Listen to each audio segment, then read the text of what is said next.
Excellent. Well, thank you, Autumn, and thank you all so much for being here with us. My name is James McKim. I serve as the president of the Manchester branch of the NAACP, and we are so delighted to have you here with us as we have come together to have a discussion about and hear about the impact of Project 2025 and um, the Agenda 47 plan also, which is very similar to that. We had a session, our first session was focusing on the impact on civil rights and immigration. Our second event had a focus on education and the environment. And for this discussion, we're going to be hearing and talking about the impact on restricting disability rights, women's rights, and LGBTQ plus rights. So we've got a fantastic program for you filled with discussion and thoughts from some experts in these areas, people who've lived it and have looked at Project 2025 and Agenda 47 and have teased out for us some key highlights that we need to be aware of and take note of and think about how we're going to process and address as we come up to this coming election.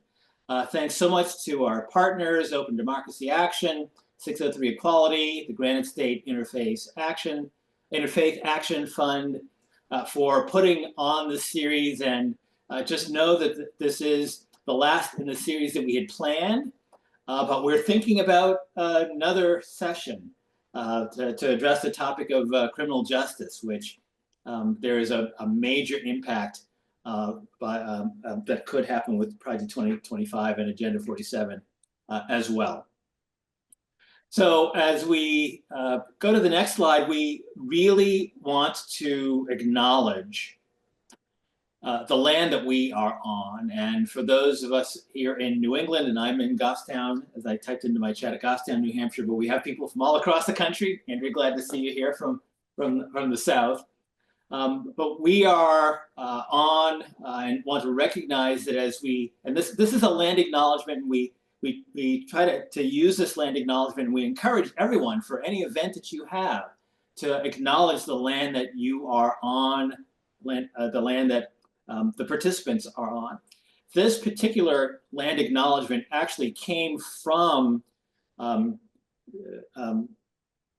Denise and forgetting his name, the Pulios, who are the chief spokespeople, male and female chief spokespeople for the Abenaki tribe, the Pennacook tribe of the Abenaki Indians. Paul and Denise, thank you, Paul and Denise. Thank you for that, Lens. So this is not something that was created by white people or person of color, me, but created by the indigenous people whom we're trying to acknowledge and honor today. As we all journey on the trail of life, we wish to acknowledge the spiritual and physical connection, and spiritual is so much a part of the indigenous peoples and traditions that those people have maintained to Ndakina, our homeland, their homeland, and the Aki, the land, the Nebi, the water, the Olaquika, the flora, and the Awaksak, the fauna, which each of their communities, our communities, is honored to steward today. And that word steward to me is so important for us to keep in mind.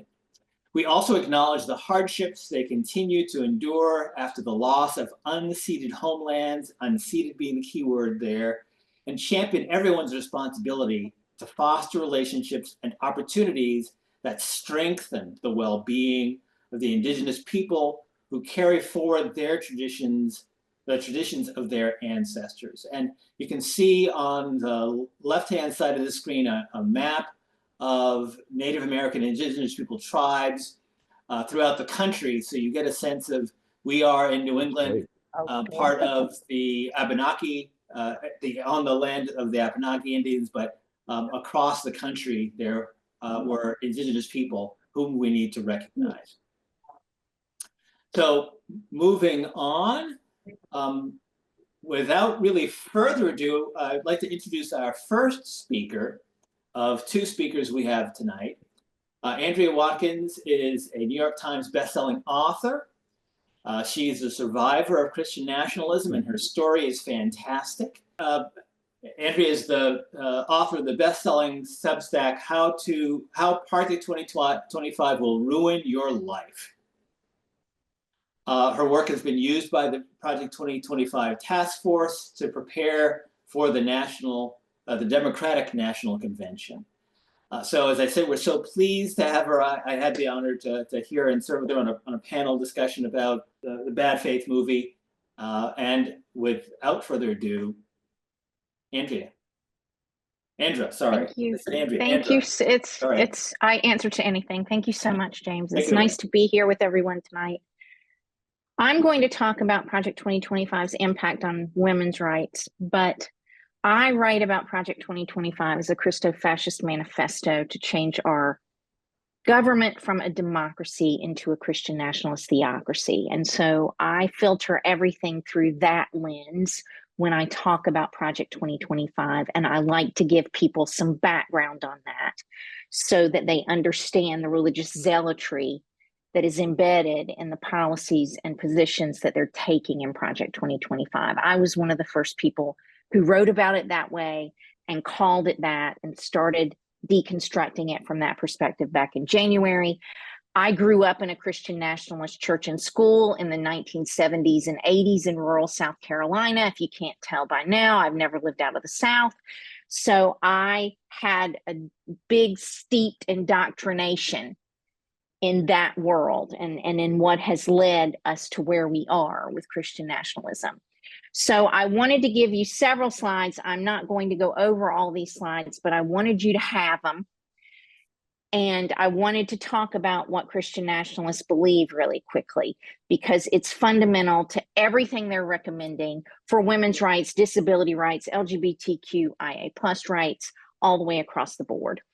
So I was schooled in Christian nationalist Christian school that America was founded as a Christian nation. That's what we learned in our history books from Bob Jones University. And they even went so far as to say it was a white Christian nation because Europeans came here to settle. Really interesting, given what James just read to us. So that's why they are so in line with the white supremacist movement, because many of them are white supremacists. They do believe things like God cursed peoples of color because of a story in the Bible. And my pastor actually taught things like that from the pulpit that the South used to justify enslaving people in the lead up to the Civil War. So they were still teaching that when I was a child. They're still teaching that in pulpits in the South today. They believe that the Bible is the inerrant and infallible word of God, that every word of it was inspired by him, that every word of it is true. They talk about it literally. It's not a metaphor. It's not an analogy. These things in the Bible literally happened. So they also believe that the Bible is God's perfect law. So it's everything we needed to know as human beings to live our lives and conduct ourselves. It's his perfect law, and it should underpin our laws, according to them. So they believe they're charged by God. Mike Johnson is like this. Samuel Alito is like this. Tom Cotton. We could name scores of Christian nationalist politicians who believe that they are charged by God if a law violates their interpretation of the Bible or God's law. It is their responsibility to make our laws match God's law. So they believe abortion is murder. They believe the Bible says that, even though it doesn't say anything about abortion. So they believe they are compelled by God to make our laws match their interpretation of God's law. That's one example, and how that has impacted women. I was taught as a child that separation of church and state was designed to protect the church from the state. Mike Johnson is on the record saying that. Christian nationalists believe that. They do not believe the separation of church and state protects the state from the church. So they firmly believe that there should be no wall in how the church is involved in state functions and in our laws. And they're taught never to compromise. And you heard Samuel Alito saying that in that secret recording that he gave to that reporter. We can't compromise. They believe because God's law, the Bible, is perfect and infallible, that they cannot compromise. They cannot give an inch on anything, because that would be not honoring God and God's law. So they make terrible politicians, as we have seen. They're very inflexible. They're very unwilling to work with other people. This belief system breaks into several different subcultures, and I'm not going to get into those, but I did give you a slide on the New Apostolic Reformation if you want to read that. I didn't grow up in the NAR. That started in the 90s, but there are different subsets of Christian nationalism that don't agree on who's going to heaven, but have worked together to accomplish this theocratic conquering of our government. And so the NAR is a newer branch of that. You can find a lot of articles on them right now in the news in lots of places. And so I'm not going to talk about that. If you want to acquire the slides, I'm sure Autumn can make sure that you get them. So I will make sure that you have them. I also included a couple of slides about how they feel about pornography, which touches on several topics that we're talking about tonight. I started writing my Substack with pornography because I grew up in a world where everything was pornography. And we're seeing that today, and how they want to regulate women, how they want to regulate the LGBTQ community, how they want to regulate transgender people. They view so much of everything we do as being pornographic. And so I wanted people to understand, when I talk about pornography, I'm not just talking about Pornhub. They're talking about anything that offends them. And we see that with book bans and trans bans and so forth. So I wanted you to have a couple of slides on that. But in specific terms about women, everything that they believe in Project 2025 is underpinned by, goes from their definition of the family. The first promise in Project 2025 is to restore the family and protect our children. And that is their view of the family. They have a very traditional view of the family. If you listen to J.D. Vance talk about family, he's projecting that viewpoint, that the husband is the head of the home and the wife is underneath him and must submit to him and have as many children as God gives them. So that is their underpinning for everything they do in Project 2025. They believe that that worldview is ordained by the Bible in Genesis. They believe men have the right to lord over women because God created Eve from a rib of Adam, and she is of the man and therefore property of the man. So in the church that I grew up in, and many Christian nationalist churches, they teach that women are subservient to men, that they should obey men, that they are always inferior to men because God ordained it that way. It says so in Genesis. Again, that's not an analogy to them. That's not a metaphor. They believe God literally did that in the Garden of Eden, maybe up to 10,000 years ago. So they believe this literally happened, and they base this view of women on that story, plus Eve ate the fruit first and tempted Adam to fall with her. Therefore, she has to be punished and made inferior to men because she was a temptress and she tempted Adam. And so those two fundamental belief systems from Genesis inform how they see a woman's role in the family. She is supposed to be the nurturer. She is supposed to have as many children as God gives her. She is supposed to stay home. Her sole aim in life should be to protect her husband and obey her husband and nurture her children and stay home and not have any other ambition but that. That's how I was indoctrinated to see myself as a young Christian nationalist girl and teenager. I didn't learn how to date. We were taught that we should not go on one date with a boy if we could not see ourselves married to him. And we had this whole list of things from a Christian nationalist perspective that we should be looking for. So when a boy would ask me out on a date, and my first question would be, do you know right now if you died, if you would go to heaven? That was usually a turnoff. So people are taught in that world to be very, very close-minded about those rules. And Project 2025 tries to impose those rules on all of us. They want women working at home, working in the home, having children. Their labor policies would try to encourage women not to work outside the home and to have as many children as possible. And you can see those recommendations in the labor section. It talks about a breadwinning job, singular, and they mean for the breadwinner to be the man. And they talk about compensating people to stay home with their children, which in theory I wouldn't mind, but they specifically want women to be playing that role. They believe that our society is faltering because men are not being Christian men and they're not leading their homes, and women are not submitting to their husbands and having as many children as possible.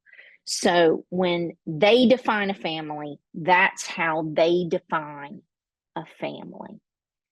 They also believe that women should not have bodily autonomy. And we've seen that in red states. Numerous red states have outlawed or severely restricted access to abortion procedures. And they believe that abortion is murder. They believe that women do not have the right to make a choice about whether or not to have a child. And everything that they believe about that act is wrapped up in how they see women as temptresses. I was indoctrinated to believe that it was always my responsibility to control myself because the boys in my life and the men in my life couldn't control themselves. So this is where rape culture comes from. This is where what was she wearing when he attacked her? Where was she at? Was she drunk? Was she doing something she shouldn't have done? This is where that comes from. A woman has to control herself at all times because a man can't control himself. So this is why women get blamed a lot. This is why people on the right often say amongst themselves, well, if she didn't want to have children, then she should have kept her legs closed. You know, it's always the woman's fault when she ends up pregnant. It's never the man's fault. And I was always indoctrinated to believe that women were just rabidly having illegitimate sex with whoever, and when they got pregnant, they were having abortions to get rid of the consequences of their sluttery. So that's how I was taught as a child and a teenager in rural South Carolina, and how Christian nationalists are still presenting this to people in their congregations today. So they believe that women should never be able to have the option to get rid of the consequences of their actions. They believe that God decides to give you a baby. And if God has decided to give you a baby, even in rape or incest or situations like that, God meant for you to have that baby. And it is not up to you to decide that you don't want to have that child. So that's how I was indoctrinated about the abortion issue. And that is what they are working toward in Project 2025. A number of times they say it is their goal to protect life from conception to natural death. So conception is fertilization for them. It is the moment the zygote, the moment an egg and sperm unite, that is a human being to them. And they do not believe that a woman should ever have a choice to terminate a pregnancy for any reason whatsoever. Project 2025 does not call for a national abortion ban, but that's semantics because they use language like national standard, 15-week national standard as in place of ban, because the word ban is not popular. So they've changed how they refer to it to try to trick people into thinking they would not call for a ban. But Project 2025 calls for using the Comstock Act because they already believe abortion is illegal nationwide because of the Comstock Act, which prohibited abortion. It's an anti-obscenity law from the late 1800s, and it prevented abortion and contraception, the distribution of pornography, a lot of things.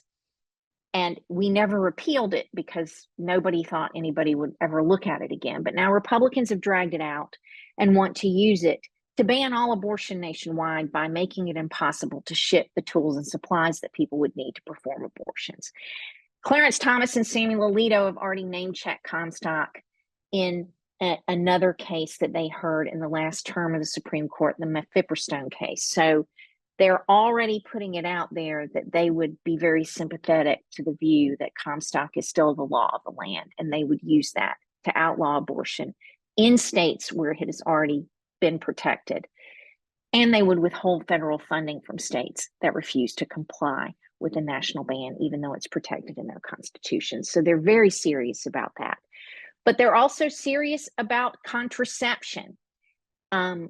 Their calls to outlaw contraception, hormonal contraception, and other forms of contraception are not quackery. It's not hyperbolic to think that they would restrict or remove access to contraception for most people because they believe all contraception is an abortifacient if it alters the environment of the uterus and makes it impossible for this fertilized human being that they believe is a human being to implant.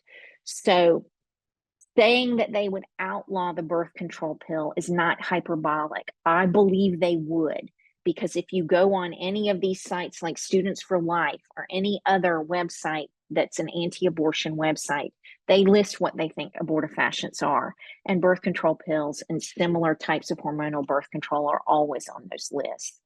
Comstock would effectively give them the right to make those illegal as well. So those are two huge ways that women would be impacted nationwide by Project 2025, being unable to get health care and being unable to have access to contraceptives that could enable them to control their reproductive health and life and be able to plan their lives, get educations, pursue advanced degrees, and put off or delay having children. They're also opposed to IVF for similar reasons. They believe all of the embryos that are frozen are human beings and you should not be discarding them for any reason. But they also don't want women to be delaying childbirth. They believe people should be getting married earlier. They believe women should be having children as early as possible and having as many as they can. And that's really what undergirds these attacks on IVF, forcing people to have children when they may not be ready and altering the trajectory of their lives as a result of that. Their attacks on no-fault divorce that have happened in several red states are also something to really pay attention to. Christian nationalists believe the only reason for a divorce is adultery. And J.D. Vance has said things like women should stay in abusive marriages. They don't believe abuse is reason to get a divorce. They don't believe a woman's and children's lack of safety is a reason to get a divorce. You know, they should read the Bible and pray together and work that out spiritually. So their calls to restrict access to divorce are something to really take seriously, because women have been able to get out of terrible situations because of no-fault divorce. And calling to restrict or make that more impossible to get would also really harm women in this country and leave many of them in situations that are untenable and dangerous and could even be deadly for them. So Project 2025 is obviously a very misogynist document, but the misogyny is based in Christian nationalist radicalized extremism. They are religious fanatics, and we should be calling them that at every turn. As Americans, we've kind of been taught that it's not nice to call out the religious fanaticism in our fellow human beings. But that's really what's undergirding all of this with women. I believe that the Bible says your role in society is this, and therefore, because I believe the Bible says that, you're going to live that way. And that's what they're seeking to force on us at every aspect of society that they can. I believe they would try to regulate women's dress because they think that women should be covered up. If you look at articles about Mike Johnson's porn app that he shares with his son, reporters used that, and pictures of women in swimsuits were deemed pornographic. So the totality of what they would try to limit and restrict for women to do is really scary, and women should be very concerned.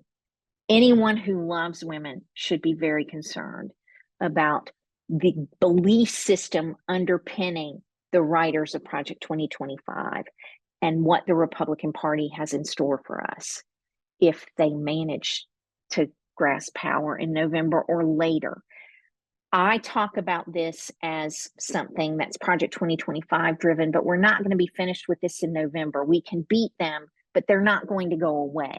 So we still need to keep paying attention to Christian nationalism and learning what they mean when they say things, learning how they approach forcing us to live under their interpretation of the Bible so that we can defeat that. So I will not stop talking about this after the election. I will keep educating people and keep trying to help people on the left understand from the perspective of someone who was indoctrinated in this and escaped it, what we're up against and how we can continue to confront it and defeat it at the ballot box for as long as it takes to make them go away. I have used my time, and so I'm going to say thanks, and I'll be happy to answer questions in the question and answer period.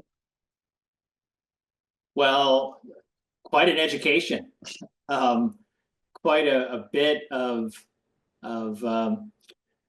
literalism that you just described, that we really do need to understand where these folks are coming from, and you provided, for me, and having grown up in the Southern Baptist Church, which is not too far away from the Christian National movement. Oh, many of them are Christian nationalists now. Well, that's the good news. That's definitely the good news. So I think we're at 6:30, so we wanted to, so please make sure you keep your questions and type them into the chat. We'll try to come back to them as well toward the end here. But we wanted to also hear from Deb Upper-Mala, who, as you can see by the description there, is the program manager for the Disability Rights Center of New Hampshire. She's well known across the state for her advocacy around disability rights. You can see it says, for the past 25 years, Deb has served as an educational surrogate parent, assisting children in foster care who have individual education programs or IEPs. She has personal experience with that, with her own family. And Deb was appointed to the New Hampshire Council on Developmental Disabilities as a parent advocate, which she's worked very tirelessly on for a number of years. So Deb, we're so pleased to have you here and sharing your thoughts on the impact of Project 2025 and Agenda 47 on the disability rights movement. Good evening, everyone. This is really, as I read Project 2025, it's a very, what I call, slick document. Because they've made, when you read the education piece of the document, they never say the word disability except for one paragraph where they said that they will fully fund IDEA, but they were going to give it to the Department of Health and Human Services, the education. And what does that signal for me? It signals that since the Department of Health and Human Services is always undermanned, that they probably could not handle this big idea. They would not know how to handle IEPs and center person planning. But one of the things that would most likely looking at Project 2025 would be that there would be greater potential for certain things to happen for those students who need supports. They're most likely, because there is not a designation under 2025, we would look at increased educational segregation. We have spent years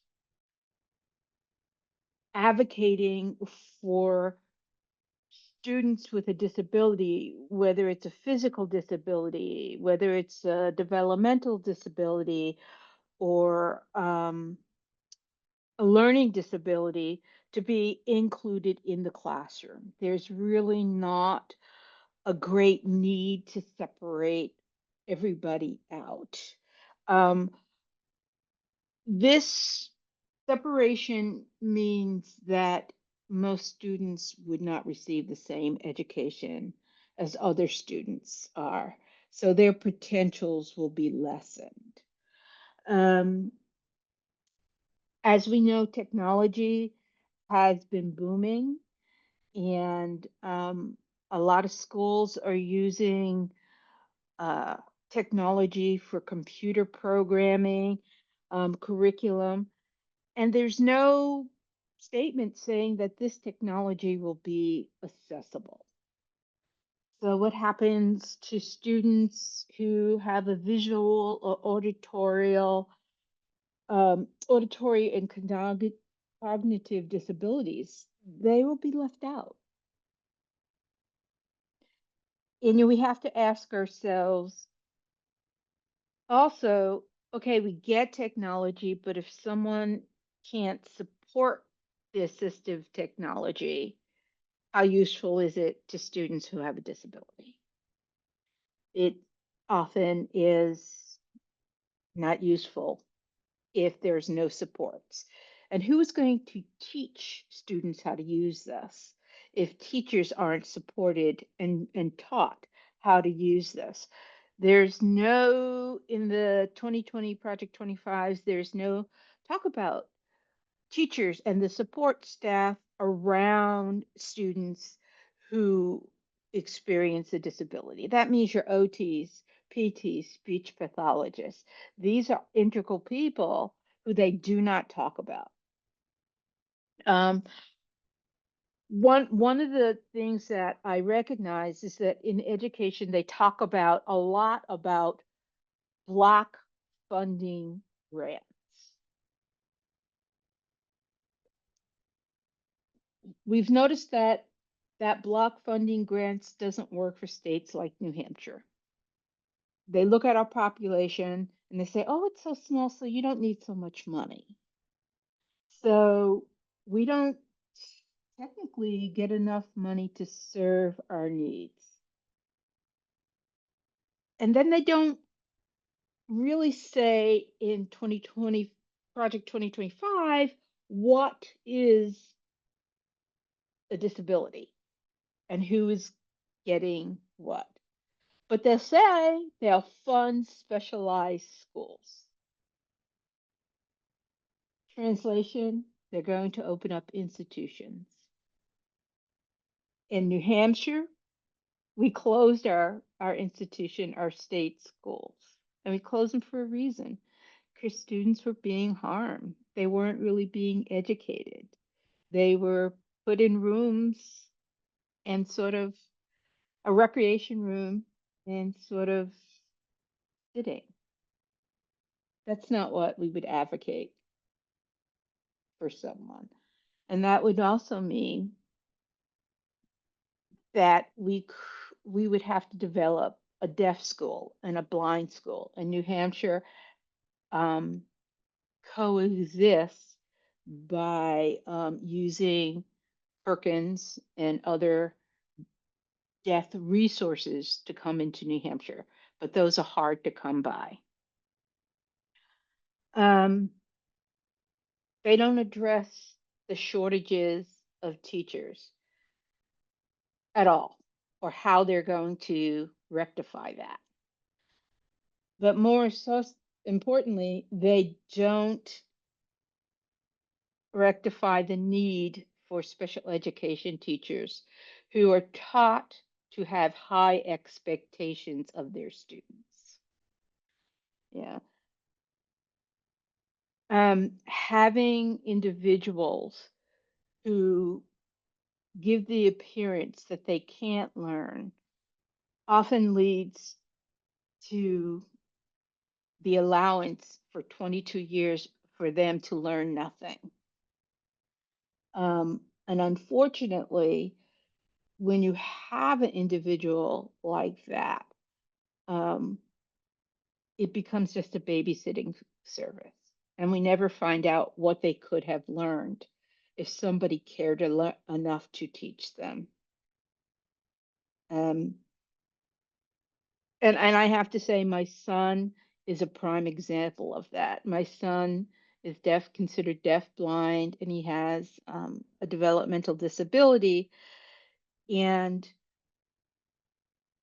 I remember asking for an interpreter to be in his class. And they asked me, how many words does he know? How many signs does he know?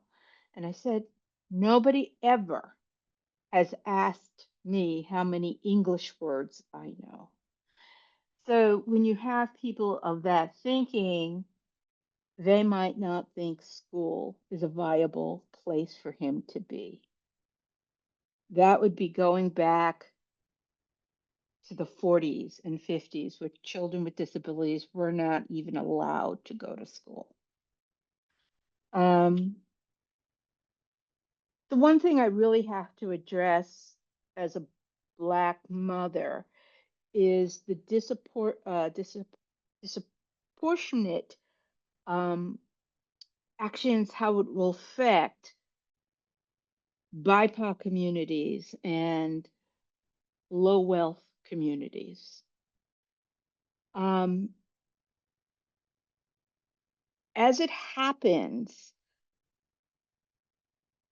Black students are disproportionately represented in special education, which means that many of them are put in special education when they don't belong there.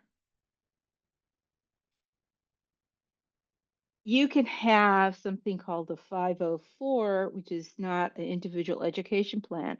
You know, sometimes students are rambunctious, or they have different learning styles, or they're really bright and the teacher is boring them to tears, and they find different ways to entertain themselves. So what happens? They get evaluated and they get put into special education. And some of them do have behavior problems, but they are disciplined at a higher level than their white counterparts. So they're expelled from school often. You know, that's a major concern. And with the BIPOC community, we also have to think about, is the curriculum and the communication coming from the school culturally appropriate? And oftentimes, school districts don't know how to do that. Project 25, you know, diversity, equity, inclusion is wiped out. So, how do we develop a communication that makes everybody culturally aware and gives the appropriate message to the student? They're planning from transition from high school into the world of either college or working. That transition does not exist under the project, which means many students will be left with their families, left alone to try to figure out what is best for their individual. And sometimes when you're told that you're never going to be successful in college or in a trade, you don't believe in yourself. And sometimes parents don't know enough to say, you know what, I believe in you. We'll work through this together. There are people in history who received supports and special education who developed and blossomed in trades and in college, um, to go forward to have wonderful careers. And that is a problem with our education. And there is so much more in education, but I also wanted to hit a topic that impacts the disability community, um, directly, is the healthcare reform that they want to do. Um, One of the big things about the healthcare reform and that they don't talk about is, um, they want to make health insurance more competitive. We've seen that one already, right? We've seen that but they're not asking the people who use insurance the most, that is the disability community. So while they want to make it competitive, it means removing most disabled people into a separate insurance, which puts you in a higher bracket. So if you have a pre-existing condition or an acute condition, um, we're going to pay more for the services that we require. Also, one of the things that struck me when I was reading this with my doctor eye was that, they really, uh, uh, the project does not address preventative care. It talks about acute care and emergency care. The problem is when you don't have preventative care, especially in the disability community, problems that surface early can probably be corrected. However, if it's left until it becomes acute or chronic in an emergency situation,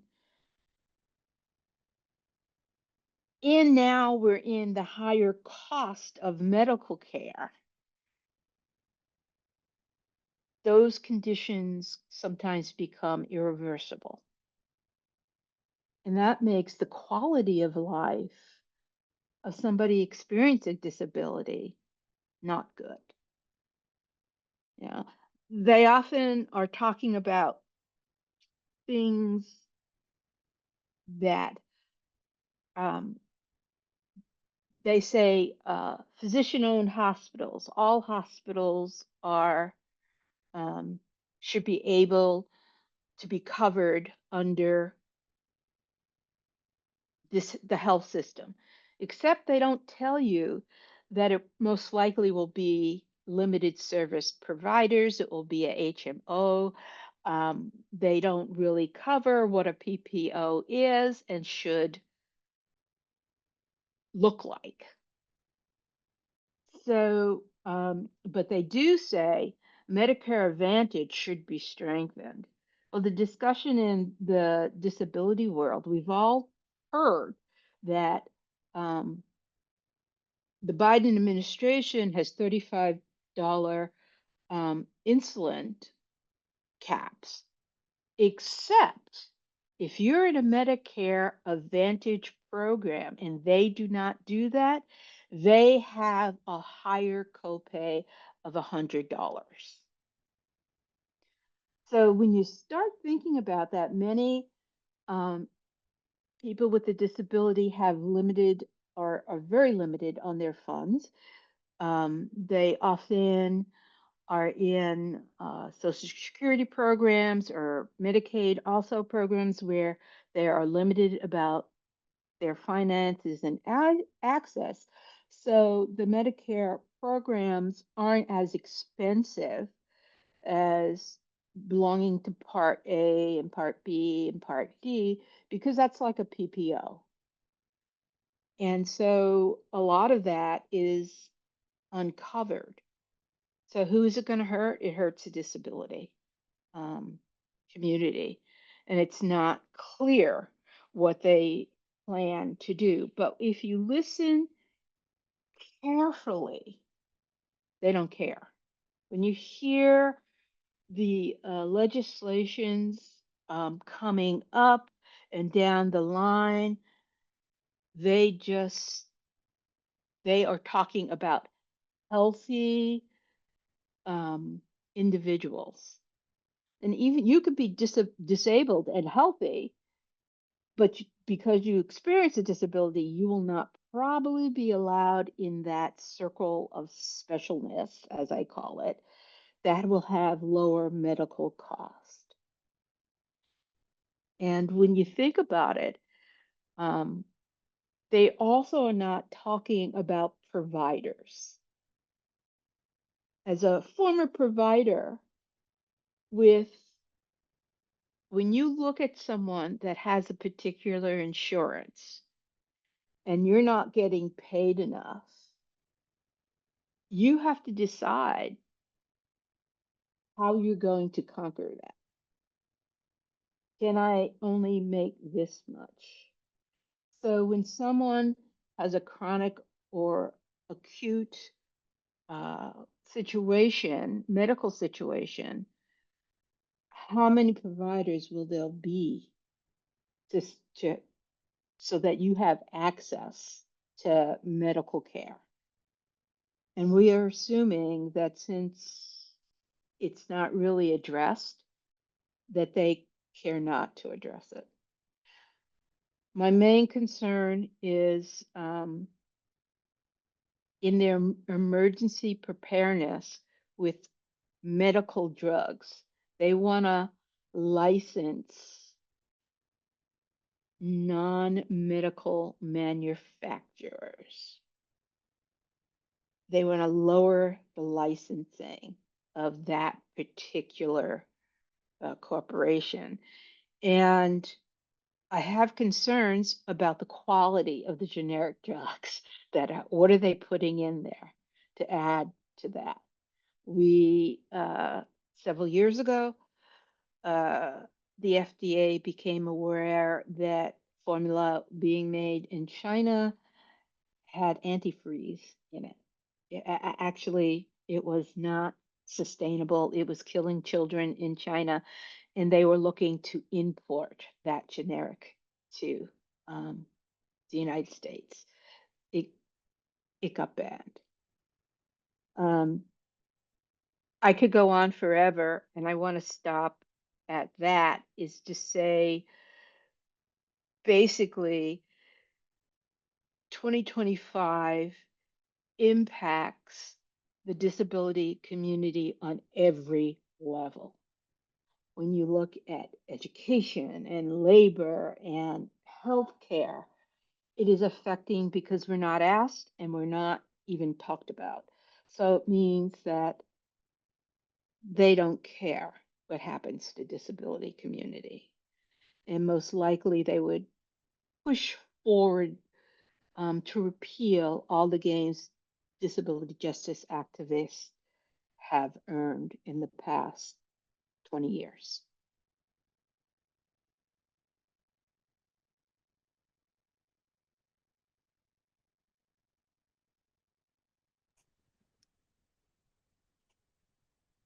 Wow. The good doctor to school this and shared firsthand experience with the way that government deals with disability issues. And I hope you have been typing into the chat or thinking about typing into the chat the questions that have come up for you as Deb was sharing her thoughts, because we do want to shift next into the next section of our program here before we open it up for questions.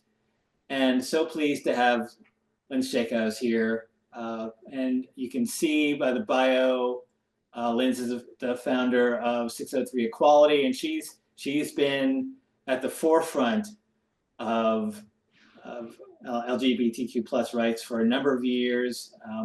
Hopefully some of you follow her work in following the legislature.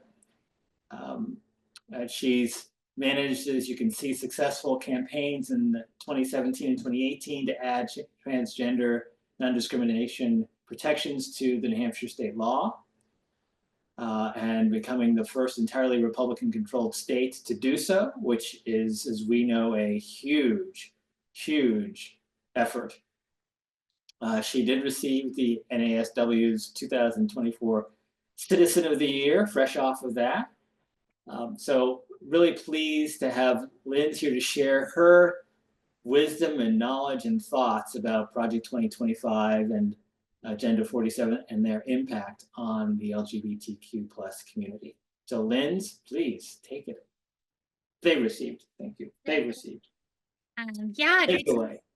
Yeah, great to be with everybody tonight. Friendly reminder, I use they, them pronouns. I know it can take a little bit of practice. So I will jump into sharing in some of my slides, and want to thank everybody for that great aid, those presentations, and to also just remind people these issues are really intersectional. Or I know that according to the Human Rights Campaign, and 36% of LGBTQ adults reported themselves as having a disability versus 24% of non-LGBTQ plus adults, and transgender adults were especially likely, with 52% reporting and having a disability. And then according to the Trevor Project, 29% of LGBTQ young people have reported having a disability. So all the things that Deborah just mentioned really impact to LGBTQ folks as well.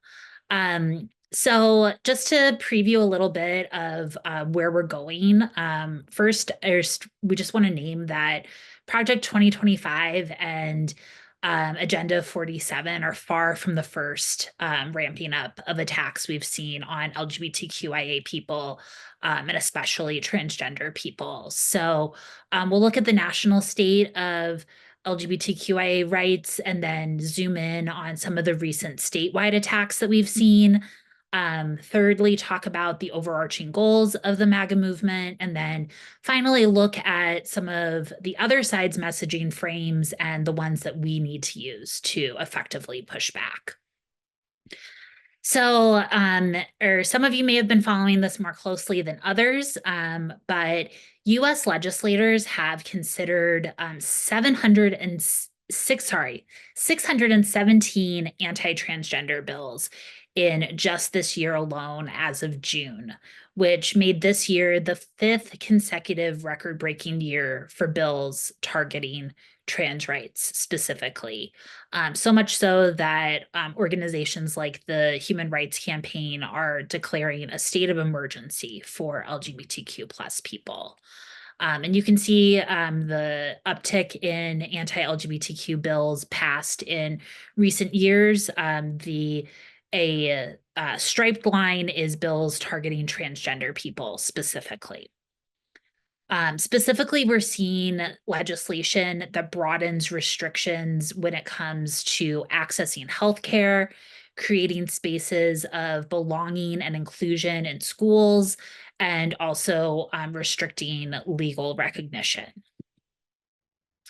So here in New Hampshire, this summer was the first year New Hampshire actively took steps backwards when it came to trans rights, with Governor Sununu signing these 3 bills.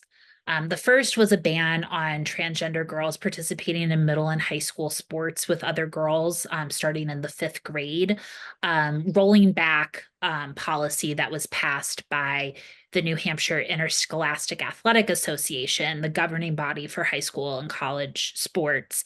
They specifically allowed transgender athletes to compete on the teams where they belonged, and all the way back in 2017. And so this is saying that the state thinks it knows better than the governing bodies that are specifically set up to make rules regarding athletics. The truth is that trans girls participate in sports for the same reasons other girls do. So a trans girl is someone who was assigned male at birth. The doctor said it's a boy, but or vocally, announced themselves as to be a girl, and to know themselves as a girl and to take steps to transition. And but trans girls are just the same as other girls. They participate in sports for reasons like getting exercise, improving mental health, learning self-discipline, learning teamwork. And despite what the other side may say, there is no factual dominance of athletics by trans athletes. This sports ban also required that athletes submit an original birth certificate, which many people do not have, to prove, quote unquote, heavy quotes there, to prove their gender. And if they cannot produce a birth certificate, any athlete would then be required to submit other physical evidence in pretty gross privacy violation, just to participate in something that they love, playing a sport. Thankfully, the ACLU of New Hampshire and GLAAD have gotten a temporary order from a federal judge that allows 2 trans girls to play while their case moves forward through the courts in New Hampshire. And another school district their school board voted to side with that federal judge and allow another trans athlete to play.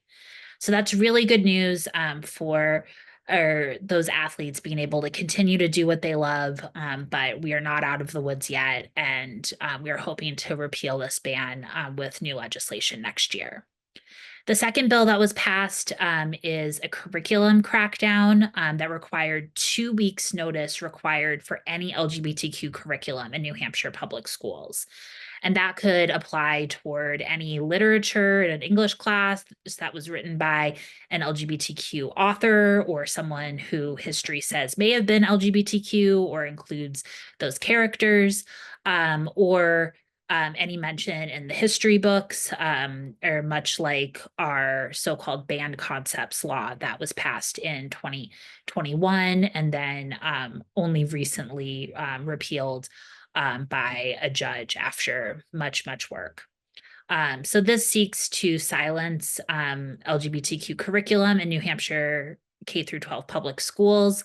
And it also calls this objectionable content, which is pretty devastating. And so this is just another part of educational attacks on teachers trying to make their jobs harder and trying to limit or what they can teach in as far as diversity, equity, and inclusion is sought after in the classroom.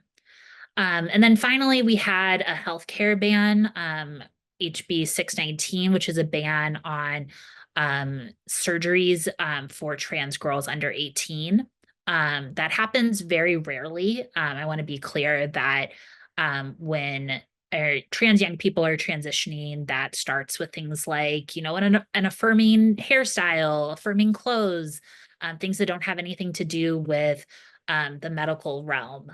And then once they're approaching puberty, might include things like puberty blockers, which put the pause button on puberty until such time as they, decide if they want to go through that puberty or not. And then can include hormones in the high school years, and then surgery only might happen for a 17-year-old trans girl who wants to be able to recover at home prior to going to her first year of college and maybe not be out as trans to everyone in college. And so this is really important, and ultimately it's up to people and their doctors, not politicians, to make these decisions. So broadly, I want to zoom out and talk about just the MAGA movement as a whole, and what they want to do with Project 2025. They are seeking to legally define sex and gender in a very narrow binary way. So Project 2025 would have the president direct agencies to ignore court rulings that say that sex discrimination includes discrimination on the basis of things like gender identity and sexual orientations, sex characteristics. And instead, it would have those agencies focus their enforcement of sex discrimination laws on only a binary meaning of sex. Which of course also erases people who are intersex, who may be born with various sex characteristics that don't fit neatly in either a male or female box. Sex is not actually as binary as we think. And so this would seek to force people into a box that they may or may not fit into. It would erase federal and statewide non-discrimination protections like we worked hard to pass here in New Hampshire and many other states, and also empower adoption and foster care services that refuse to work with LGBTQIA couples. So Bethany Christian Services is one such organization that it has refused to work with LGBTQIA couples here in New Hampshire. And right now it's up to the executive council whether or not they want to fund them, but that wouldn't even be up to state lawmakers in New Hampshire if this were to go through on a federal level. Similar to the bill that we talked about that went into effect this summer, it would seek to silence discussion of LGBTQIA plus people in public schools and workplaces, including telling young people that they don't belong.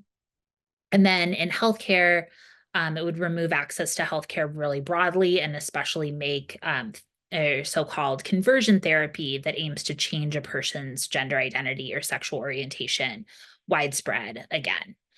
Project 2025 also calls for the National Institute of Health to fund bias studies that operate under the assumption that transition-related healthcare is bad, and that so-called conversion therapy that seeks to change a person's sexual orientation or gender identity is good. Project 2025 would also allow healthcare workers to deny transition-related healthcare if they personally object to it, and cut federal funding for healthcare that trans people need. And then, like Andrea said, it would also create a new agency to take the official stance that families are only a married mother and father, and redirect federal funds to support a so-called biblically based definition of family. So I try not to, in some ways I wanted to pull from Project 2025 to or look at some of the code words that they use that are deliberately confusing and misleading. So they will say things like, we want to erase radical gender ideology from schools and doctors' offices, but it's not ideology. It is queer and trans people's lives in our very existence at the end of the day. We are not a theory that is highly academic, although there are theories that have sought to understand how we operate as opposed to people that are not queer and trans. But they, much like so-called critical race theory, they use these words like theory and ideology to try to make it sound like we are something that is just this abstract concept and not actual humans living actual lives. They say things like, we want a nuclear, biblically based definition of family, or many queer and trans people of faith would beg to differ what they are calling biblically based. Again, that is a term that is used highly in Christian nationalist circles, like Andrea talked about earlier. And so we want to say things like, we want our lawmakers to value all families, including LGBTQ families. as Andrea said before, they use the term pornography to paint a broad brush about all kinds of things that they don't like. Project 2025 equates the status of being trans to pornography and declares that it should be outlawed. So when they say we're getting rid of pornography, we know that they're really saying we're getting rid of trans existence. And they will say things like promoting sex and gender transition at any age, and big scare quotes, things like child sex mutilation, which of course sounds like everyone should be opposed to. But in reality, they are actually cutting off funding for best practice medically necessary healthcare. So a couple tips. I noticed a few questions in the chat. I haven't been monitoring it since I've been sharing my screen, but I noticed a couple of questions earlier about how to talk to maybe undecided people who are in the middle about Project 2025 in order to bring them over to our side. And so it is most helpful to focus on the things that are actually going to impact us as regular people, as voters. How is that going to hit home in our daily lives, not the bureaucracy and what Project 2025 is doing with various federal agencies? So you might say something like Trump's Project 2025, it's helpful to ascribe it to Trump, even though he has tried to distance himself from it, would hurt my trans family and friends by denying them medically necessary and life-saving healthcare. So that's just a quick example of how you might frame it. If somebody's like, what's this stuff about gender ideology? It's bring it back home to individual people. Use plain language and define terms when necessary. So, someone might not understand exactly what the 2018 update to the non-discrimination law was that included transgender people.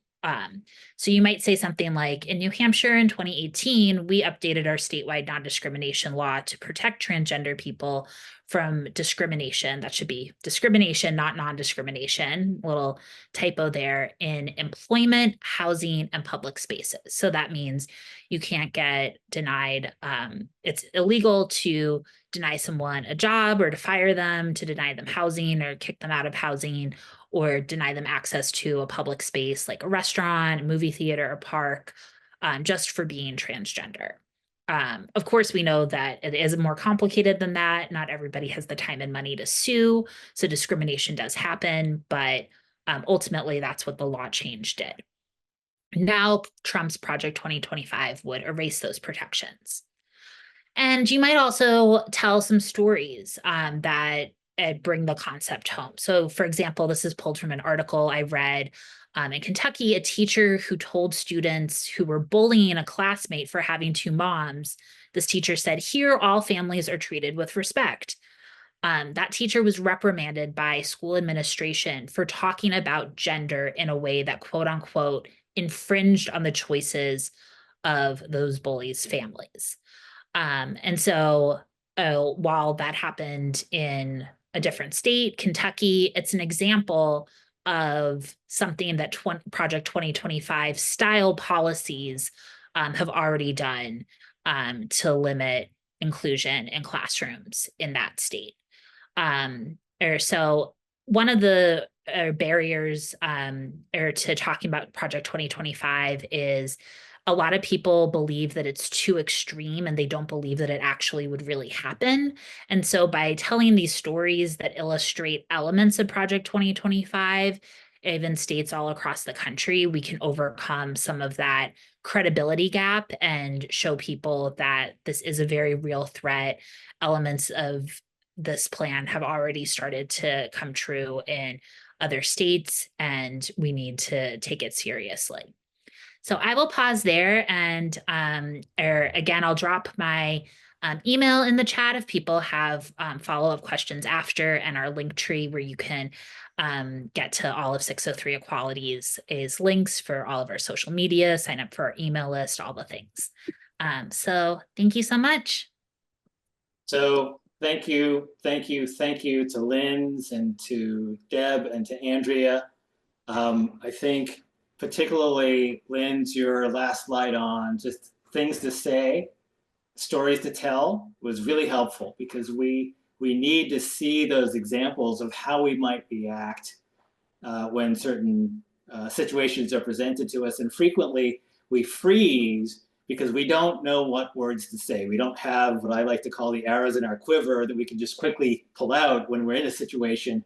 We have to start and think about it, and that's what stymies us. So thank you so much for that. And we have our three speakers back on the screen for you all. And this is a time for questions and answers, or questions and discussion. And I noticed that several people have been putting questions in the chat. So we'll try to get to some of those, but just hearing the three of you speak, what really strikes me, and Andrea really teed this up, is that Project 2025 and Agenda 47 have their basis in the strong belief that anyone who is not a white male is not a person, truly, and therefore deserves none of the rights enshrined in the Constitution. And therefore, any law that's been created needs to be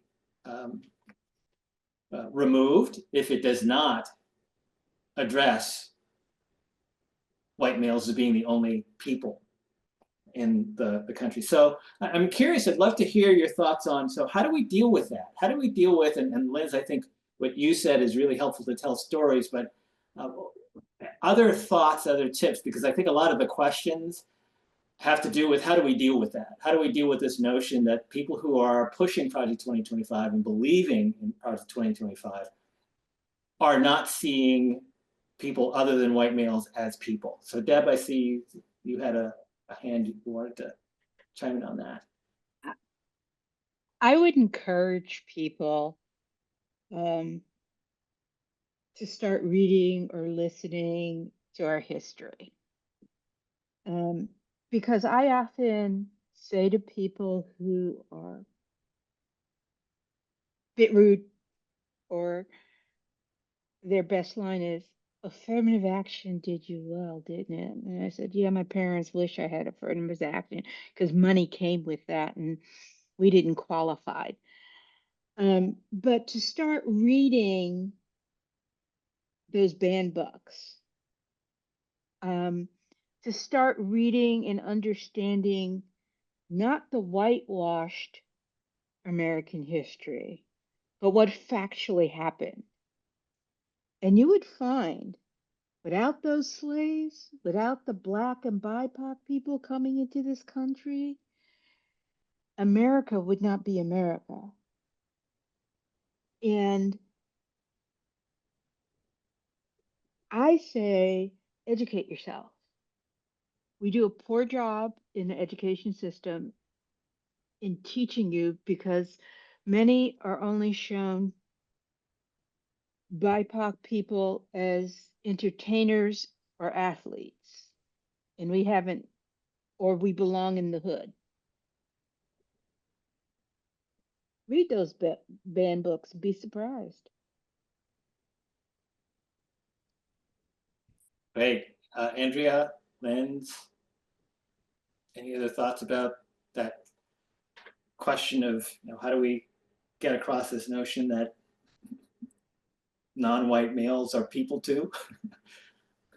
Well, I think it's even worse than just white males. It's white Christian nationalist males who would be at the top of society under this schematic. So even white non-Christian nationalist males would be inferior to the Christian nationalist males. So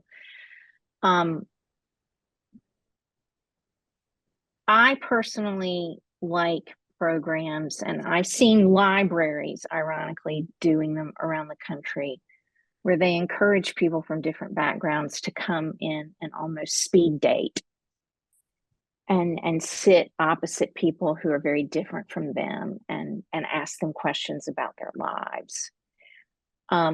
we're such a siloed group of people in the United States, and so many people avoid experiencing and getting to know people who may be different from them. And so any public type group like a library who could encourage people to come in and interact with people they might not meet otherwise and be able to ask them questions, I think it's not going to change things, but it would certainly open up people to experiencing other points of view that they might not find any other way. Yeah. And pushing ourselves to do that is really important for us, I think. Yeah, so you're thinking about what's called the human library. Yeah. And we've had several of those in many libraries here in New Hampshire, at least, and I think in other places across the country too. Linz, you shared a number of thoughts. What's your take on this? And as Autumn put in the chat to me, an embellishment of this question is, how do you combat religious fanaticism without falling into the trap of attacking others' religion?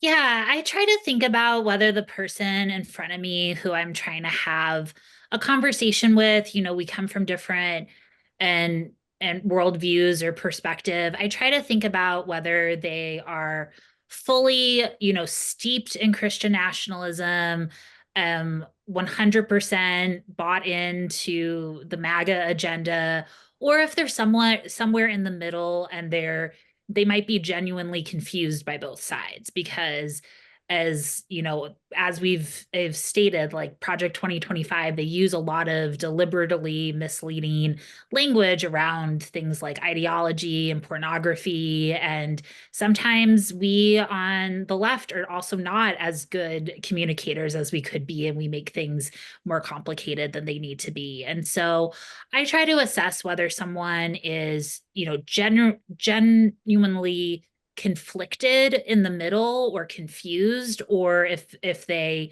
are just really wanting to hear themselves talk and are never going to come around. And I try to make it personal to them. I think there's a very big difference between someone who is a very privileged white cisgender heterosexual male who has benefited from that system in a lot of ways, and someone who maybe doesn't experience as many privileges but or doesn't fully understand the extent to which or this is going to harm their lives too. And so I think through getting back to storytelling and asking open-ended questions about them and where they're coming from, I think that's where we can, and sometimes, not all the time and not always immediately, have the conversations that'll pull people over and take some baby steps toward our side. Great, thank you. And that reminds me, there's a great Simon Sinek. Hopefully you all are fans of Simon Sinek. He's such a great thinker about how we interact with each other. He has this little video that I actually use, and I'm thinking about, these are difficult conversations, uncomfortable conversations. And he talks about, first of all, asking the other person if they are ready and willing to have this difficult conversation, right? And if they say no, then don't even try it. And then also about valuing the relationship you have with this person. Right? You can say things like, I value this relationship. Is it okay to have this conversation? I want to make sure we go deeper and strengthen our relationship. The setup before you even get into the topic, right? Because you need to know whether you're going to be successful in this conversation. If not, thank you very much, walk away. Deb, it looks like you're forming a thought. Well, one of the things that always concerns me, and most people assume I'm Christian and I'm Jewish, and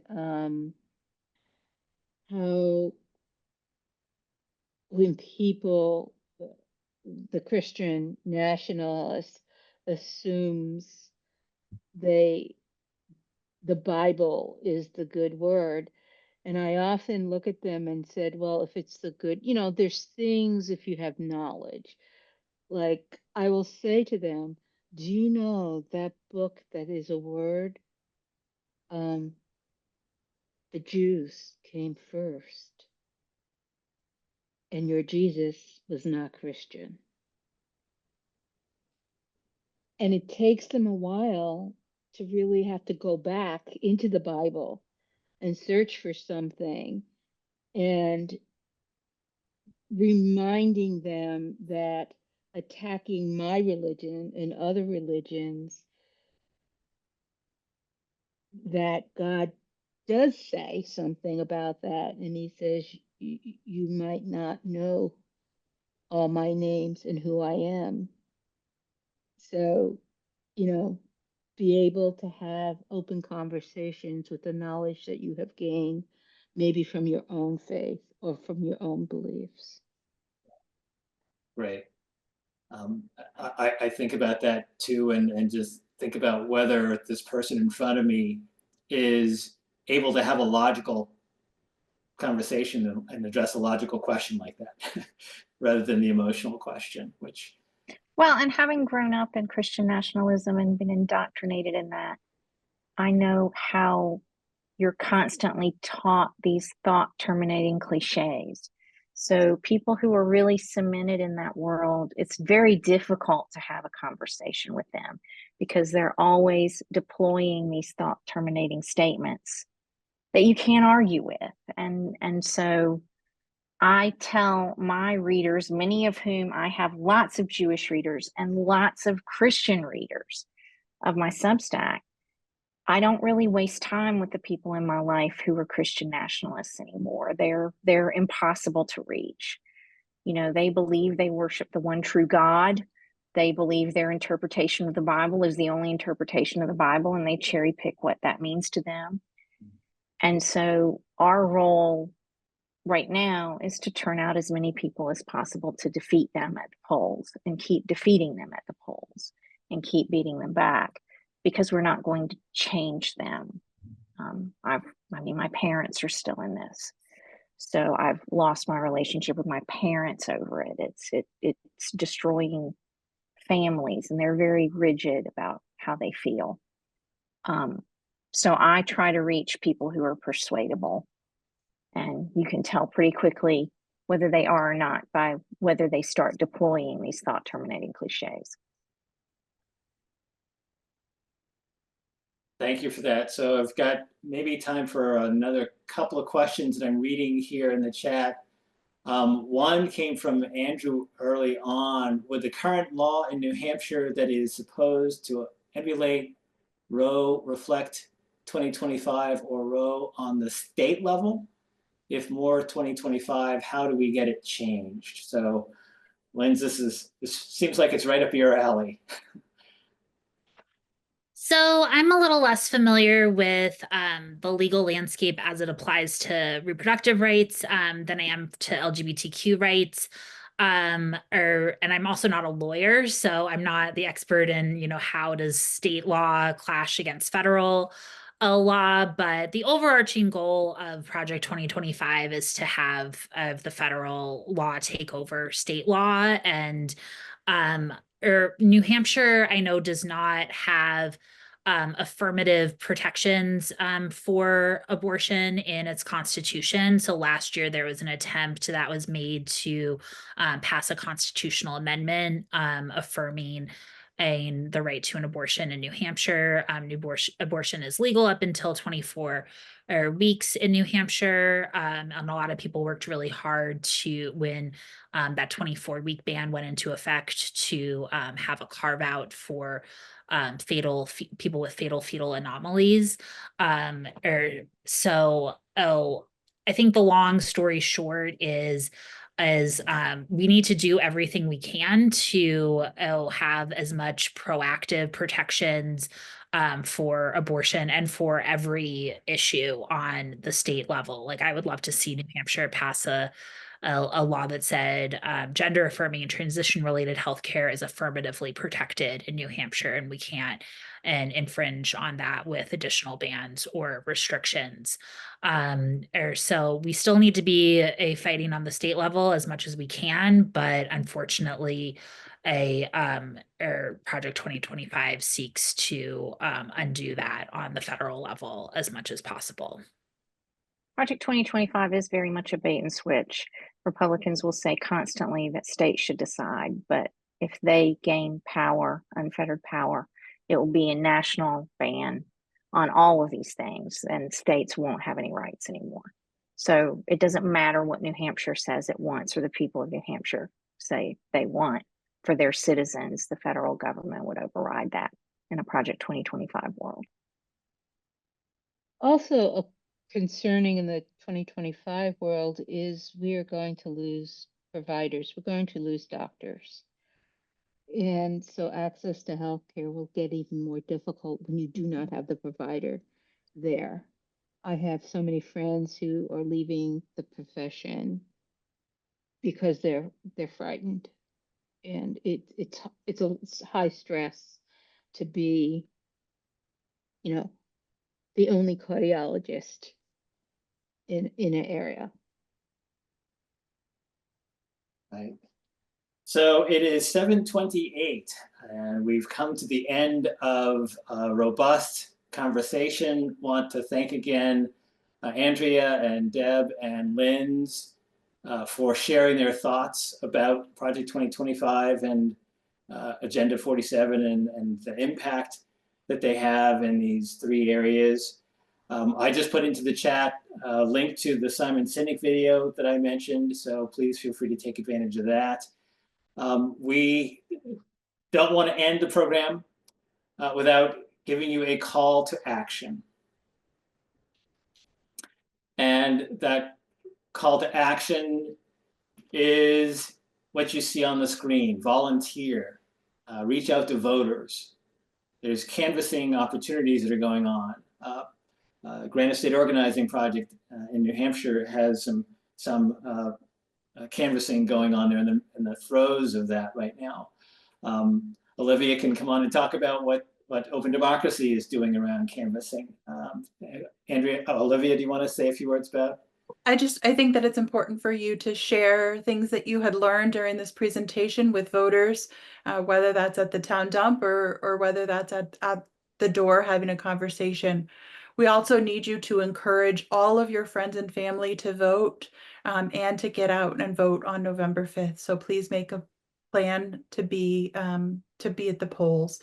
We also know that we need some poll workers and poll observers on election day. So if you're able to give up election day, many communities still need additional volunteers on election day. There's also a few more calls to action. There's upcoming poll observer trainings, sort of 5 of them in the next couple of weeks. We urge you to go to the NAACP Freedom Fund dinner on Saturday night. Tickets are still available. Please register. Also, Granite State Progress and New Hampshire Peace Action are hosting a training on Saturday called Harnessing Our Power to End Political Violence. So that's another opportunity Saturday morning to get some more training and skills. And there's peacekeeping training in the afternoon to help protect many of the vulnerable communities we spoke about today. And then we also have our Open Democracy Book Club in December. Heather Cox Richardson will be joining us on December 11th at 7 p.m. For that book club. So, stay active and stay involved in so many other things. Thank you so much for your time today. All of the panelists put their emails in the chat. So questions we weren't able to get to, feel free to shoot an email. And we will share the slides and the recording in an email tomorrow. So thank you all so much and have a wonderful night.